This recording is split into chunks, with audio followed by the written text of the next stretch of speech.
Who the target audience? Target audience, like people that are into boxing, sports, sort of mainly, lifestyle, working class people, Asian, Muslim, you know, like people like similar to that Ilford area and that, you know what I mean? People who are already into like film form, so they're going to be aware of it, basically. I think like when we went about the idea of Queen Khan, we proper wanted to go and get people who were like the area. It's like something you don't usually see in British social realism. Like Asian people. Although like with the success of films like East is East and that, I think we knew there was a market there that we could go and like appeal to. So we targeted a British Muslim audience in particular because of the success of films like East is East. We wanted them to be working class, like Trey said, and like have a real interest in sports.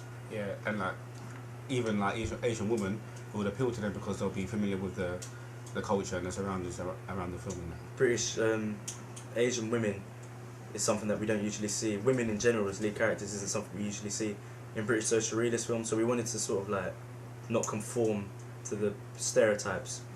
Like conventions. We didn't want to conform to like all those conventions. So we chose like a Muslim woman to be, or Muslim girl to be the main character because it's like would appeal to our target audience because of their age gap and whatnot.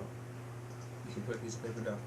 So, Mr. Gorman, what research did we conduct? With them, we first of all our research kicked off with we were trying to develop ideas for the audience that we'd gotten, and a friend of mine who goes by the name of Zara Gilani, who plays the lead in our production, told me about a documentary with a Muslim girl called Ambreen Siddiq. After watching that documentary, a lot of our ideas were inspired by that because it's the story of a British Muslim girl, and we thought that because a lot of Muslim people that I know and a lot of like Asian people, British Asian people I know, told me they'd seen the documentary, I knew immediately that that was something that we could use to develop our ideas from, and we're drawing a big crowd of British Muslims that we wanted and British Asian people in general. We used that as a jumping off point for inspiration. We asked them what aspects they liked, and then I came at people with a sort of we looked into exit polls also for what people liked from films. In addition, I sent out a questionnaire to people asking them what they liked, what they didn't like, what they wanted to see in the film, and there were things like, for instance, a lot of people wanted to see a female lead, which was already something we wanted to go on with, wasn't it?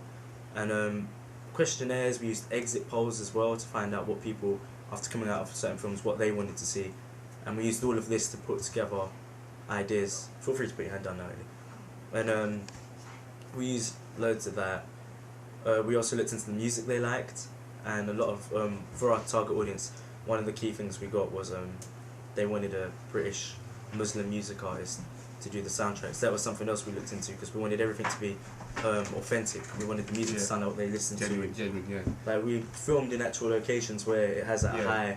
Was it like a room and then we put a ring in it? It was an actual boxing gym, like it's authentic. We didn't set dress our sets at all. We went to real locations. We also all our locations had a high British Muslim population as well. Yeah. We filmed completely in Ilford. We filmed in areas like Canning Town. We filmed in East London, which was somewhere we felt was untouched, and that was somewhere a lot of people wanted to go into. You had some. What was it you did? You looked into the title sequences. Oh yeah, Art of the Title, which is basically a website which tells you about.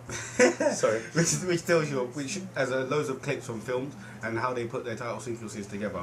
Like normally just mainstream, but even still, just gives you an idea of how to put titles together so that audience people can understand what you're doing and they can understand how you put a thing together. Because even though we're not going to aim at such a large target audience, we still need to make sure that we have the same conventions of any film, and then more specifically, a British social realist film.